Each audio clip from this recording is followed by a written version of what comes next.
समय कतिखेर रङ बदल्छ कसैलाई थाहा हुँदैन। श्रीरामलाई जुन दिन राज्य मिल्दै थियो त्यही दिन वनवास मिल्यो।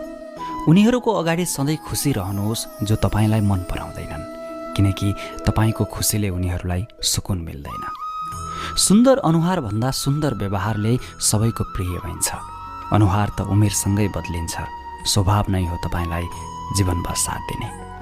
आफ्नो सपनाहरूको गन्तव्य अरूसँग सोध्नुभयो भने तपाईँ विचलित हुनुहुनेछ, किनकि तपाईँको सपनाको महत्त्व तपाईँ जति अरूले बुझेका हुँदैनन्। मन सफा छ भने हर गल्ती माफ हुनेछ। हिसाब